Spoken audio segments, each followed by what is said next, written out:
ऐसी है कि एक जाती है, दूसरी आती है, दूसरी आती है तो तीसरी जाती है। तो बीमारियों का तांडव घर में लगा रहता है और गृह में कलेश होते रहते हैं कि आपस में लोगों की बनती नहीं है। सास की बहू से नहीं बनती, पति की पत्नी से नहीं बनती और बच्चे माता पिता की नहीं सुनते। कहने का मतलब है कि आज रिश्ते भी हमारे ऐसे हो गए जैसे कि हम आपस में एक दूसरे के दुश्मन भोग हों। तो ये ऐसा क्यों होता जा रहा है कि हम घर में रहकर अपनों से अच्छी मीठी बातें नहीं करते हैं और बाहर हम मोबाइल में, टीवी में, बाहर के लोगों से हम ढेर सारे मित्र संबंधी बना रखे हैं, बट अपनों से हम एक पल भी बात नहीं कर पाते हैं। और आज घर घर में ये परेशानियां, तनाव, टेंशन, बीमारी ऐसी क्यों बढ़ती जा रही हैं। और आप देख रहे हैं सुसाइड के केस भी बढ़ रहे हैं, जो लोग खुदकुशी कर लेते हैं। तो क्यों हो रहा है आखिर ऐसा? पहले तो ऐसा कुछ नहीं होता था, पहले तो इतनी बीमारियां नहीं होती थी। आप देखो पैरालिसिस, लकवा, फालिस, ये बीमारी अब हर घर में बनती जा रही है। क्यों? क्योंकि ये माइंड से क्रिएट होती है। मन में अगर ओवर प्रेशर बढ़ जाता है, तनाव, टेंशन, डिप्रेशन बढ़ जाता है, स्ट्रेस, तो हमारे एक साइड का जो खून का सर्कुलेशन है बंद हो जाता है या हेमरेज हो जाता है, जिससे स्ट्रोक आ जाता है और हमारा एक साइड पैरालिसिस हो जाता है। तो आप सोचिए कि हम इतना तनाव, इतना टेंशन, इतना लोड क्यों दें अपने दिमाग पर कि हमारा एक साइड काम करना बंद कर दे। तो इतना लोड क्यों दें कि लोग खुदकुशियां कर रहे हैं, अपनी मृत्यु का कारण बन रहे हैं, फांसी वगैरह लगा लेते हैं। वो सोचते हैं कि मैं इस जन्म से मुक्त हो जाऊंगा, लेकिन ये बहुत महापाप है। क्यों? क्योंकि खुदकुशी के बाद आत्मा कर कुछ नहीं सकती है, लेकिन भटकती रहती है, अपनों को भी दुखी होते हुए देखती रहती है, अपनों के साथ उल्टे कर्म होते हुए देखती रहती है, लेकिन वो कर कुछ नहीं पाती है। तो आप सोचिए, भगवान ने आपको उस ईश्वर अल्लाह परमात्मा ने इतना सुंदर शरीर दिया है, आप उसके होते हुए सारी चीजें ठीक कर सकते हैं। हमेशा एक जैसे दिन नहीं रहते हैं। तो हमारा आपसे यही निवेदन है कि आज देखो हम तनाव, टेंशन, डिप्रेशन को दूर करने के लिए बुराइयों के गुलाम बनते जा रहे हैं। कोई शराब का आदी हो रहा है, शराब पी के तनाव, टेंशन दूर कर रहा है। कोई गुटखा, बीड़ी, तम्बाकू, खैनी, कुबेर, ये सब हमें, आप सब जानते हैं कि कंपनी बेचने से पहले वो बड़ा बड़ा स्टिकर लिखती है कि इससे कैंसर होगा, आप मर जाएंगे, आपके गलपड़े खराब हो जाएंगे, आपका गला खराब हो जाएगा, आपके फेफड़े खराब हो जाएंगे, लेकिन फिर भी हम आज लोग कर रहे हैं। तो आप सोचिए कि हम अकल के अंधे हैं, आंखों के अंधे नहीं है, क्योंकि आंखों के अंधे को चश्मा लगाया जा सकता है, लेकिन अकल के अंधे को कोई नहीं समझा सकता। तो परमात्मा हमारा अकल का, बुद्धि का तीसरा नेत्र खोलने के लिए, दिव्य नेत्र देने के लिए, क्योंकि हम जानते तो सब हैं लेकिन मानते नहीं है, उसको जीवन में अप्लाई नहीं कर पाते हैं। क्यों नहीं कर पाते? क्योंकि हमारे अंदर शक्ति कम है, हमारे अंदर कमजोरियां हैं, हम अच्छी चीज को अपने जीवन में अप्लाई नहीं कर पाते हैं। उसका कारण है हमारे अंदर शक्ति की कमी। जैसे आप देखते हो कि मोबाइल जब तक चार्ज है तो हम उसको यूज करते रहते हैं, जैसे वो उसकी बैटरी डिस्चार्ज हो जाती है तो हम उसको कुछ भी यूज नहीं कर सकते हैं। तो आज हमारी भी सतयुग, त्रेता, द्वापर से चलते चलते हम कलयुग में पहुंच चुके हैं। तो आज हमारी आत्मा की बैटरी डिस्चार्ज हो गई है, हमारी कलाएं कम हो गई है, हम सतो, रजो, तमो, आज तमो प्रधान हो चुके हैं। तो उसको चार्ज करने के लिए वो पिता राजयोग सिखाने के लिए आया हुआ है। हमें कह रहा है कि हे मेरे प्यारे बच्चों, मेरे रूहानी नूरे रत्न बच्चों, मुझे अपने को आत्मा समझकर याद करोगे तो मेरी सारी शक्तियां तुम्हारे अंदर आने लगेंगी। मेरा सारा सुख, मेरा शांति, मेरा प्रेम, आनंद, जो हम बाहर की स्थूल चीजों में ढूंढते रहते, शांति के लिए मंदिर, मस्जिद, गुरुद्वारे, चर्च के चक्कर लगा रहे हैं, कहाँ मिल रही है? नहीं मिलती। और प्रेम पाने के लिए हम क्या करते हैं? प्रेम पाने के लिए संबंधी रिलेशन बनाते रहते हैं, ये, लेकिन सब हमें दुख देते हैं। हमें क्या करते हैं? विश्वासघात करते हैं, फिर हम दुखी होते हैं, क्योंकि बाहर लोग हमें सुख नहीं दे सकते, प्रेम नहीं दे सकते। और सुख पाने के लिए हम गाड़ी, मोटर, मकान बड़े बड़े बना लेते हैं, लेकिन सुख नहीं मिलता। क्यों? क्योंकि अपनों में हमारा लड़ाई झगड़ा है और हमारी शरीर रोगी है। तो हमें कोई बड़े बड़े मकानों में सुख मिलेगा क्या? बड़ी गाड़ियों में मिलेगा? नहीं मिलेगा। तो सुख हमें बाहरी चीजों में नहीं है, सुख हमारे ही अंदर है, शांति हमारे ही अंदर है। लेकिन वो आएगी कब? जब हम उस प्यारे पिता को, अपने को आत्मा समझकर उस परमात्मा से योग लगाएंगे, मेडिटेशन करेंगे, मन से याद करेंगे। जब जो हमें वो सुनाना चाह रहा है, जब हम उसकी सुनेंगे, तब वो हमें शांति मिलेगी। हम क्या करते हैं? मंदिरों में जाकर आरतियां गा रहे होते हैं, अपना ही सुनाकर परमात्मा को आ जाते हैं। कि मैं नीच पापी कपटी हूँ, छल कामी, मेरे पाप हरो देवा। तो पाप वो थोड़ी हरेगा, वो तो केवल आपको ज्ञान दे सकता है, समझ दे सकता है। काम तो आपको करना पड़ेगा, पुरुषार्थ आपको करना पड़ेगा। तो परमात्मा ने हमें पहली भूल बताई कि बच्चे तुम मुझे याद करते करते तुमने मेरी भी धर्म गिलानी कर दी है। मुझे कण कण में कह दिया कि परमात्मा कण कण में है। दूसरी गलती ये कर दी कि तुमने कहा आत्मा सो परमात्मा की, हर आत्मा के अंदर परमात्मा हो गए। ये भी धर्म गिलानी है, परमात्मा का अपमान है। ना तो भगवान कण कण में है, ना भगवान हमारे अंदर है। हमने कहा प्रकृति ही भगवान है, तो परमात्मा का अपमान है, प्रकृति भगवान नहीं है। क्योंकि प्रकृति तो आज हमारे कंट्रोल में। कहते हैं ना कि रावण के कंट्रोल में 5 तत्व थे, तो आज सबके कंट्रोल में 5 तत्व हैं। हम जब चाहे बटन दबा दें तो क्या हो जाती है, बटन दबाते वायुदेव हमारी सेवा में हाजिर हो जाता है, पंखा चल जाता है, हवा चालू हो जाती है। बटन दबाते हैं तो पानी का जल हमारे सामने समर चालू हो जाता है, हमारी सेवा में हाजिर हो जाता है। बटन दबाते हैं तो अग्नि, लाइटर दबाते हैं तो खाना बना लेते हैं हम, यूं ही अग्नि हमारी सेवा कर रही। तो 5 तत्वों को तो आज हमने गुलाम बना रखा, तो वो जिनको गुलाम बना रखा वो हमारा भगवान कैसे हो सकता है? और हमारे अंदर भगवान कैसे? अगर हमारे अंदर भगवान होता तो कोई भी बीमारी आती है, कुछ भी आती है तो क्यों चिल्लाते, हाय राम मर गया? तो भगवान चिल्ला रहे या तुम चिल्ला रहे हो? टांग टूटी तो भगवान की टूटी या तुम्हारी टूटी? भगवान हमारे अंदर होता तो फिर यूं क्यों कहते हैं ऊपर वाला जाने?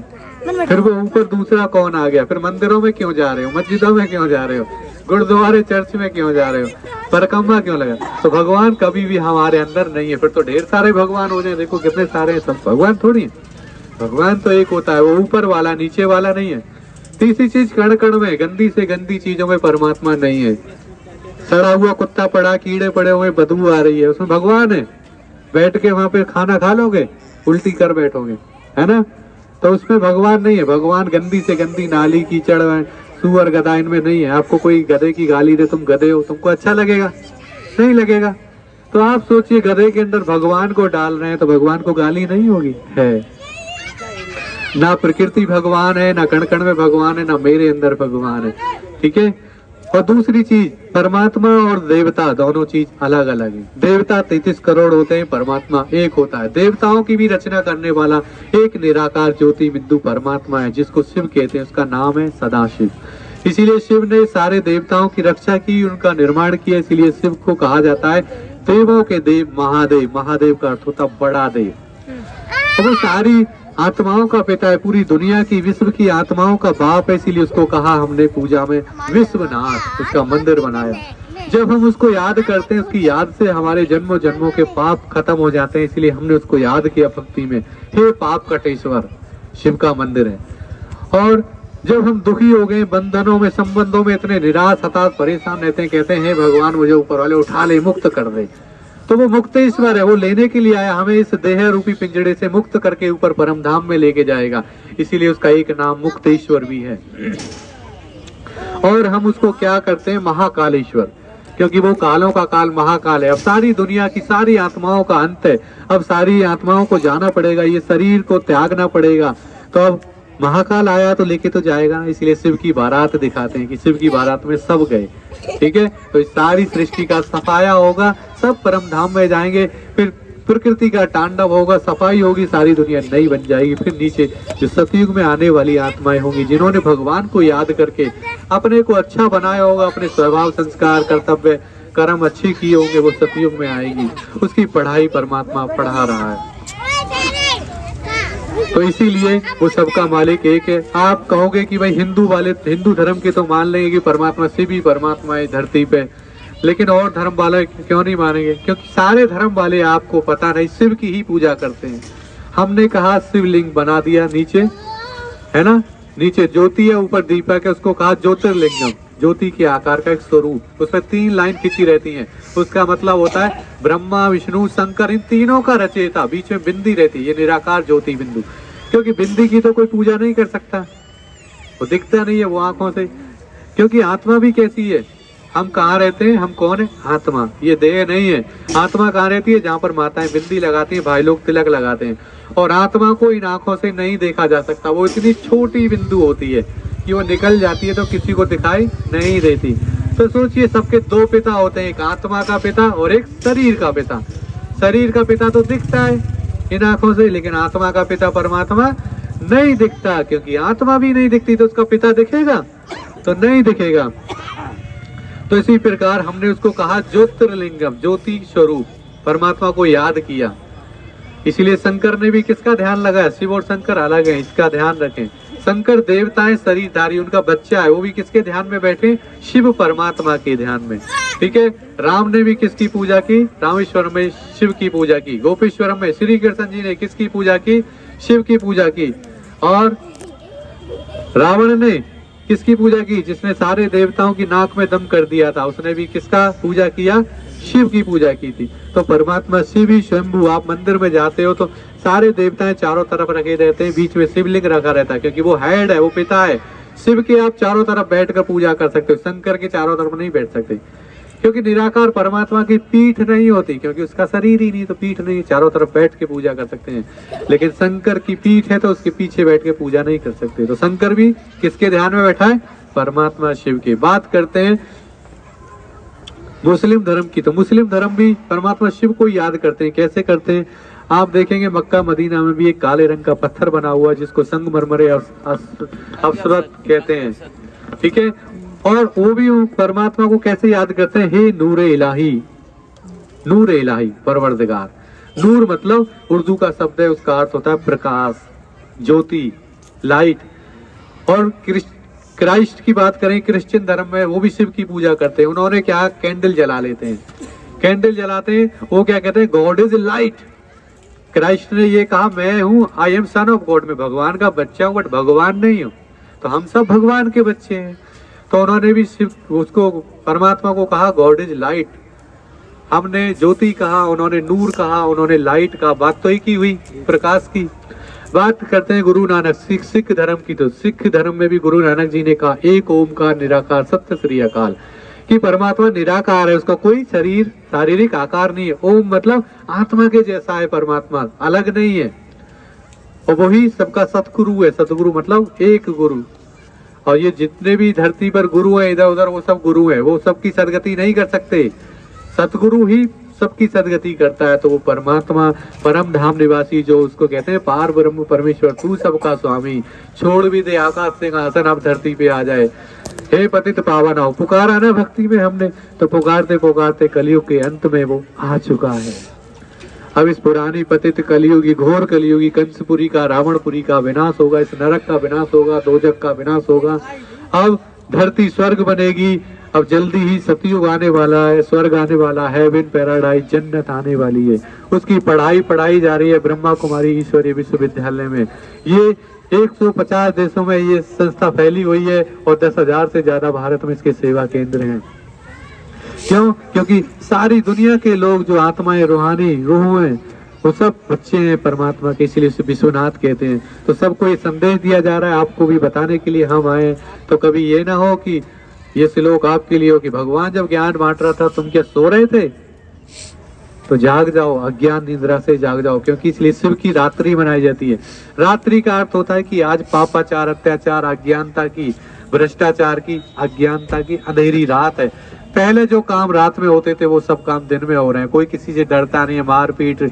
आज देखो इंसान को भी मार पीट के काट काट के टुकड़ों में बांट देता है, हो रहे हैं ना।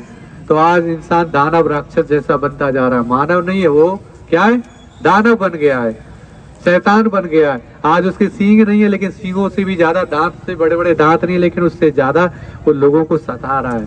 फ्रिज में काट काट के अपनी पत्नी को डाल देता है, बाप को बेटा मार देता है पैसे के लिए, पति पत्नी को मरवा देती है बाहर चक्कर के चक्कर में। तो आप सोचिए कि ऐसा घोर कलयुग जहाँ पर आप देखो छोटी छोटी बच्चियों के साथ भी दुराचार हो रहा है। तो आप सोचिए जो हमारी वृत्ति पशुओं से बस्तर होगी, इसलिए परमात्मा को पशुपति नाथ भी कहा जाता है। पशुपति मतलब पशुओं का नाथ नहीं है, कि पशुओं से बस्तर जिन मनुष्यों की वृत्ति हो जाती है, उन पशुओं जैसे मनुष्यों का भी वो उद्धार करने आता है। अजामिल से अजामिल जैसी पाप आत्माओं का भी उद्धार करने के लिए परमात्मा आता है। तो वो आया हुआ है।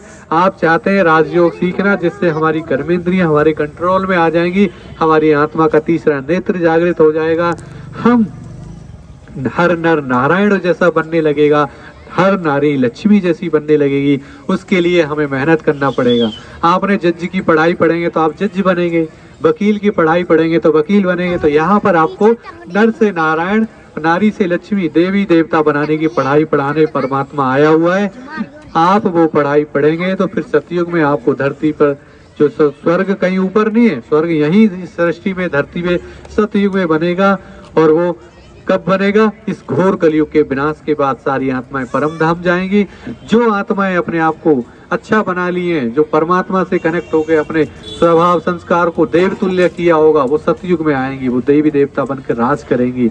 अभी श्री कृष्ण की दुनिया आने वाली है, राम का राज्य आने वाला है, वो अमरपुरी आने वाली है।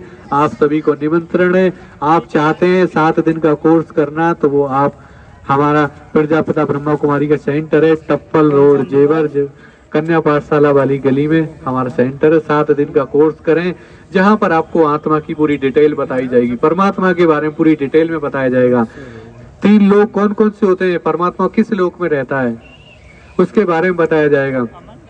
कर्मों के बारे में बताया जाए, कर्म कितने प्रकार के होते हैं, कौन सा कर्म हम कर रहे हैं, आज भी कर्म कर रहे हैं, इसीलिए हमारा पुण्य भी क्या पाप में जा रहा है। लोग सोचते हैं मैं तो दान कर रहा हूँ, और दान से भी पाप बनता है, आपको पता है? नहीं जानते हो। अगर आपने ऐसे व्यक्ति को दान कर दिया जो मांस खा गया, दारू पी गया और घर में कलेश कर रहा है, तो उस पाप दान से आपका पाप आधा % बन जाएगा, आधा पाप हो जाएगा, क्योंकि आप पैसे नहीं देते तो वो उल्टा कर्म नहीं करता। तो इसलिए दान भी क्या देख के देना है? बर्तन देख कर देना है। मतलब जो, और इसीलिए ज्यादा से ज्यादा दान भी करें तो भोजन का दान करें, जो पेट में जाएगा उससे कोई पाप नहीं हो सकता। पैसे का दान भी ना करें। तो इसीलिए आज बहुत सारे विकर्म हो रहे हैं, हम जानकर। जैसे अभी भक्ति में भी क्या है, भगवान को हमने कण कण में कह दिया तो गाली है ना। हम सोच रहे हैं भगवान को हम पुण्य बन रहा है, लेकिन पाप बन रहा है। हमने कह दिया हमारे अंदर परमात्मा है तो उससे पाप बन रहा है। हमने कहा प्रकृति भगवान है तो उससे पाप बनना, क्योंकि तो पार ब्रह्म परमेश्वर है, वो तो पिता निराकार ज्योति बिंदु है, जो इस ज्योति का पिता है, ज्योति जैसा। तो ये सारी कमियां भ्रांतियां कब दूर होंगी? जब हम 7 दिन का कोर्स करेंगे। 84 जन्मों के चक्र का बारे में बताया जाएगा, कल्प वृक्ष के बारे में बताया जाएगा, भारत के उत्थान पतन के बारे में बताया जाएगा, और आपको बताया जाएगा कि आप कैसे अपना जीवन श्रेष्ठ बना सकते हैं। इन्हीं शब्दों के साथ अपनी वाणी को विराम देते हैं। आपको अधिक जानकारी लेनी है तो जो पर्चा आप पे मिला होगा उस पर नंबर लिखा हुआ है, ठीक है। टप्पल रोड पे कन्या पाठशाला की गली में हमारा सेंटर है, हमसे संपर्क करें। ध्यान मेडिटेशन सीखें, राजयोग, जिससे आप सीखने से बच्चों की बुद्धि तेज हो जाएगी, उनके स्कूल में मार्क्स अच्छे होने लगेंगे और वो टॉपर बन जाएंगे क्लास के। अगर जो माताएं बहनें जो घर गृहस्थी वाले हैं वो सीखेंगे तो उनकी बुद्धि ऐसा तेज काम करेगी, वो उनके घर में सुख शांति आने लगेगी, आपसी कलह कलेश समाप्त होने लगेंगे। और घर में जो बीड़ी तंबाकू शराब पीने वाले लोग हैं उनका भी मन अच्छा हो जाएगा, क्योंकि आपका मन बहुत शक्तिशाली है। जिस भाव से आप खाना बनाएंगे तो खाना खाने वाला के मन भी शुद्ध हो जाएगा। जैसा मन, जैसा अन्न वैसा मन।